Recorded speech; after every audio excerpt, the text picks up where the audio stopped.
கடகராசி அன்பு சொந்தங்களுக்கு வணக்கம். கடகராசி எப்படி இருக்கீங்க? ஏங்க எப்படி இருக்கீங்கன்னு கேட்குற நிலைமையிலையாங்க நாங்கள் இருக்கோம். உங்களுக்கே தெரியாதாங்க? கேது எங்களை எவ்வளோ பாடாப்படுத்துறாரு, பொருளாதாரத்துக்கு மன உளைச்சல் கொடுக்குறாரு. எல்லா பக்கத்துல இருந்தும் நாங்கள் அடி வாங்குறோம். அப்பவும் நீங்கள் இந்த மாதிரி வார்த்தைகளை கேட்குறீங்களே அப்படின்னு இருக்கு.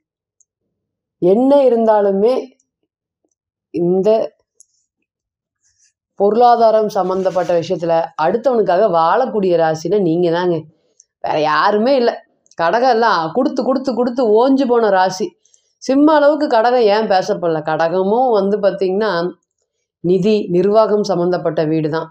சிம்மமும் அதே தான். ஆனால் எல்லாருமே இந்த சிம்ம ராசி தான் கொண்டாடுறாங்க. கடகராசி ஏங்க எங்களை கொண்டாடுறது இல்லை? நாங்கள் என்ன ஏமாந்தவங்களா? இல்லை ஏமாந்த கோழிகளாகவே போயிட்டோமா? அப்படிங்கிற மாதிரி நிறைய விஷயங்கள் உங்கள் மனசுக்குள்ளே இருக்குது. கடகம் அப்படிங்கும்போது அந்த தாய் உணர்வு. இப்போ அதிகாரத்துக்கு முன்னாடி சரி பரவாயில்லடா நீ வச்சுக்கோ அப்படின்னு ஒரு விஷயத்த நம்ம அதிகாரமா பேசுறோம். அந்த அதிகாரம் செயல்படுத்துமா இல்ல பொதுவா அமைதியா பேசுறது? அதனால இந்த அமைதி அப்படிங்கிறது கடகத்தை வென்றுது. அதனாலேயே எல்லாருக்கும் கொடுத்து கொடுத்து ஓஞ்சு போன ராசின்னு சொல்லலாம். இது தாய் அன்புங்க. அப்போ ஒரு அதிகாரம் செலுத்தும் போது இல்லை பரவாயில்ல அப்படின்னு சரின்னு கேட்டுட்டு போகக்கூடிய மனப்பான்மை கொண்ட கடகராசி அன்பு சொந்தங்கள். இந்த மாதிரி சரின்னு கேட்கறதுனாலேயே வாழ்க்கையில பல பிரச்சனைகளை இழுத்து விட்டு இன்னைக்கு நிறைய வேடிக்கை பார்க்குற மாதிரி உங்களையே நிற்க வச்சு வேடிக்கை கிரகங்கள் அப்படியே உங்களை ஆட்டி படைக்கிறத நிச்சயமாக பார்க்க முடியுது. ரொம்ப பிரச்சனை.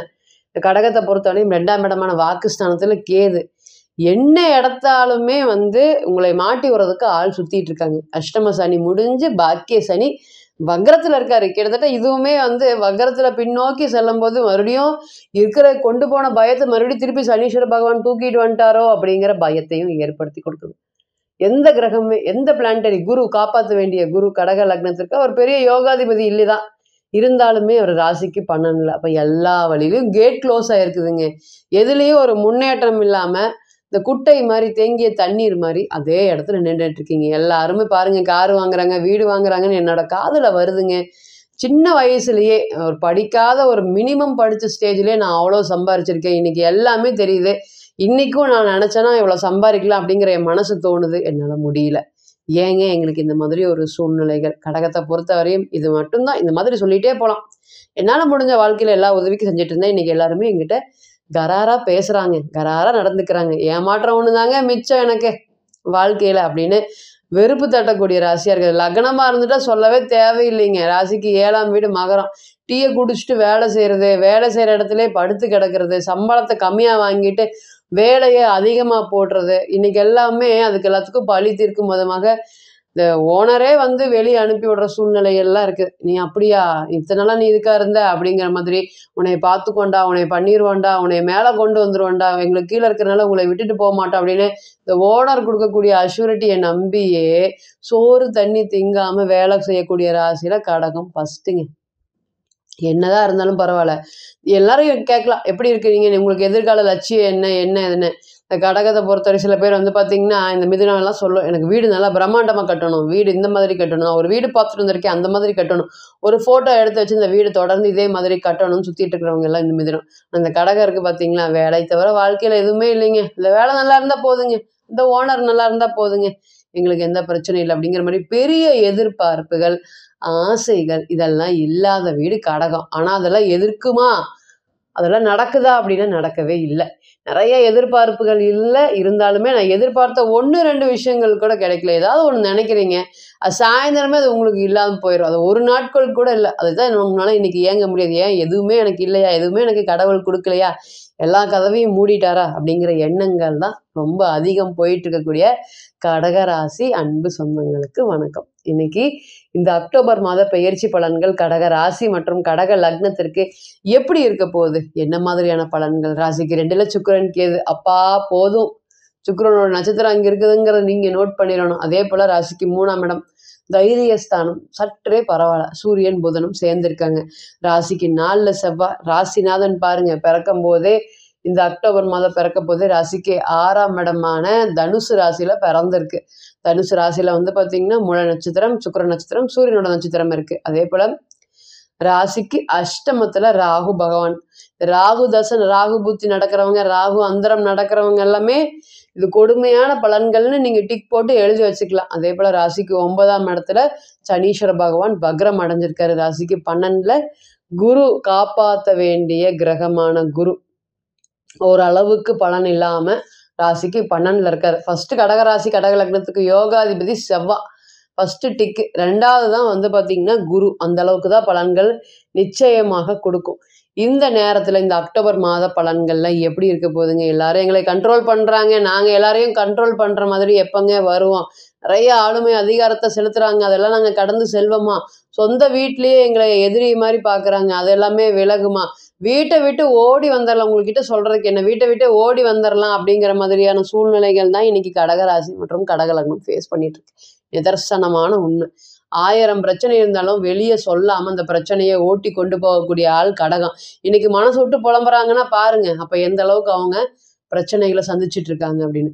பொருளாதாரம் சம்மந்தப்பட்ட பிரச்சனைகள் எல்லாமே இன்னைக்கு அங்கிருந்து பணம் வருது, நான் கொடுக்க வேண்டியவன் கராரா வந்து உட்காந்து என் வீட்டு முன்னாடி வசூல் பண்ணிடுறாங்க. எனக்கு பயமா இருக்குதுங்க அவங்கள பார்த்தா. ஆனால் எனக்கு கொடுக்க வேண்டியவன் நான் போய் கேட்டாலும் அசால்ட்டாக பதில் சொல்கிறான், வீட்டை பூட்டி வச்சுட்டு போகிறான், அல்லது வண்டியில் போயிட்டு போகும்போதே பதில் சொல்லிட்டு போகிறான். கார் வாங்கிட்டானுங்க, என்னோட பணத்தை கொடுக்க மாட்டேங்கிறாங்க. இந்த மாதிரி நிறைய வழியில் சொல்லிட்டே போகலாம். நம்ம பண ரீதியான பிரச்சனைகள், மன ரீதியான பிரச்சனைகளும் கடக ராசி மற்றும் கடக லக்னம் ரொம்பவே ஃபேஸ் பண்ணிட்டு இருக்காங்க அப்படிங்கிறதுல நிதர்சனமான உண்மை. இதெல்லாமே மாறப்போகுதுங்க, மாறக்கூடிய காலமாக. அந்த செவ்வாய் நல்லா பலம் பெற்றிருக்கிறார். அடுத்தது பாருங்க, 5ஆம் இடத்தை நோக்கி பயணிக்கிறார். யோகாதிபதி யோகஸ்தானத்துக்கே வரப்போறார். அப்ப இதெல்லாமே கடவுளுடைய அனுகிரகம் இருக்கு, திருப்பி நம்ம வந்து ஜெயிச்சிருவோம் அப்படிங்கிற எண்ணத்தை நிச்சயமாக ஏற்படுத்தி கொடுக்கும். அறிவு ஆக்கப்பூர்வமாக செயல்படுவீங்க. இந்த கடகராசி மற்றும் கடகலக்னத்துக்கு பெரிய பிரச்சனை திருமணம் தான். கல்யாணம் நடக்க மாட்டேங்குது. 29 வயது கடந்தவங்க எல்லாருமே இன்னைக்கு பயத்தின் பிடியில ஏதாவது ஒரு வரன் வந்தா போதும், ஓகே சொல்லலாம் அப்படிங்கிற சூழ்நிலை. நல்லா பார்க்கணும், அலசி யோசிச்சு முடிவெடுக்கணும், இப்படி பண்ணக்கூடாது அப்படி பண்ணக்கூடாதுன்னு நிறைய யோசிச்சுட்டு இருந்தீங்க. இன்னைக்கெல்லாம் வந்து வரன் வந்தா போதுங்க, கல்யாணம் ஆனா போதுன்னு சொல்ற மாதிரி ஒரு சூழ்நிலைகள். அதுக்கு எல்லாத்துக்குமே நிச்சயமாக பதில் சொல்லும் விதமாக இந்த கல்யாணம் சம்பந்தப்பட்ட விஷயங்கள்லாம் நடக்க போகுது. செய்யாத தப்புக்கு தண்டனை, செஞ்ச செயலுக்கு உண்டான அங்கீகாரம் கிடைக்காம போராடிட்டு இருக்கீங்க. இந்த குரு தங்களுடைய 5, 7, 9ஆம் பார்வையாக பார்க்கக்கூடிய குரு எங்கிருந்து பார்க்குறாருங்கிறது இருக்குல்ல, 12லேருந்து பார்க்கக்கூடிய பார்வை கொடுமையிலும் கொடுமை. இப்போ எரியிற நெருப்பில் எண்ணெயை அதிகமாக ஊற்றுற மாதிரி எல்லா வழியிலிருந்தும் பிரச்சனைகள், வீண் விரயங்கள், செலவுகள் இதெல்லாமே மாறப்போகுதுங்க. சகல பாக்கியத்துக்கு உண்டான கிரகஸ்தானத்தில் சனீஸ்வர பகவான் வக்ரம் இருக்கார். அப்போ கஷ்டப்பட்டு படிக்க வச்சனே, கஷ்டப்பட்டு ஒன்று பண்ணனே, இன்னைக்கு அதோட பலன் இல்லையே அப்படிங்கிற வருத்தங்கள் நிறைய இருக்கு. அதெல்லாமே இனி வரக்கூடிய காலங்களில் நிச்சயமாக மாறப்போகுது. பாசிட்டிவ் எனர்ஜி, கஷ்டத்தை மட்டுமே அனுபவிச்சுட்டு இருந்த உங்களுக்கு சனீஸ்வர பகவானால் சற்றே ஆறுதல் கிடைக்கும் விதமாக பொருளாதாரம் சம்மந்தப்பட்டிருக்கக்கூடிய பிரச்சனைகள் எல்லாமே இனி வரக்கூடிய காலங்களில் விலக போகுது. மற்றவங்களுக்கு அட்வைஸ் கொடுத்துட்டு இருந்தது போதும், மற்றவங்களுடைய முயற்சியில் நீங்கள் இருந்தது போதும், மற்றவங்களுடைய முன்னேற்றத்துக்கு நீங்கள் ஏணியாக இருந்தது போதும். உங்களுக்குன்னு ஒரு விஷயத்த நீங்கள் ஏற்படுத்திக்கணும். இங்கே உங்கள் குடும்ப காலங்க இன்னைக்கு சொல்லப்போகக்கூடிய காலமாக இருக்கும். உங்களுடைய குடும்பத்தில் உங்களோட பாருங்க, உங்களுடைய வாழ்க்கையை பாருங்கன்னு இன்னைக்கு மற்றவங்க உங்களுடைய அட்வைஸ் பண்ணக்கூடிய காலமாக நிச்சயமாக இருக்கும். அது போக நிறைய நல்ல பலன்களும் நடக்கிறதுக்கு காத்துட்டு இருக்கு. திருமணம் சம்மந்தப்பட்டது, குடும்பம் சம்மந்தப்பட்ட விஷயத்துல நிறைய பிரச்சனைகள். இது இந்த ராகு தசை, ராகு புத்தி நடக்குங்கலாம் சொல்லவே தேவையில்லை.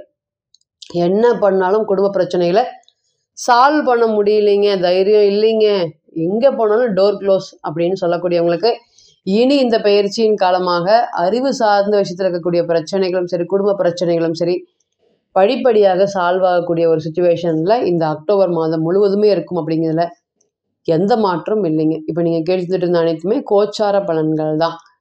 பிறந்த கால ஜாதகம் பலன்கள் மட்டுமே தான் 100% பொருந்தும். ஸோ தனிப்பட்ட ஜாதகத்தை நீங்கள் எடுத்து ஆலோசனை பண்ண விருப்பப்பட்டால் கீழே இருக்கக்கூடிய நம்பருக்கு கான்டாக்ட் பண்ணுங்கள். கோச்சார பலன்கள் 40லேருந்து 60% மட்டுமே பொருந்தும். ஸோ தனிப்பட்ட ஜாதகத்தை நம்ம எடுக்கும்போது அது பிறந்த கால ஜாதகத்தில் இருக்கக்கூடிய தசை, புத்தி அமைப்பு, கிரகம் பெற்ற பலம், பலவீனம், கிரக சேர்க்கைகள் இதை பொறுத்து நிச்சயமாக பலன்கள் மாறுபடும். ஸோ தனிப்பட்ட ஜாதகத்தை நீங்கள் ஆலோசனை பண்ண விருப்பப்பட்டால் கீழே இருக்கக்கூடிய நம்பருக்கு கான்டாக்ட் பண்ணுங்கள். நான் வணங்கக்கூடிய நரசிம்மர் உங்கள் எல்லோருக்குமே நல்ல வளமான வாழ்க்கையை ஏற்படுத்தற நிச்சயமாக பிரார்த்தனை பண்ணிக்கிறேன்.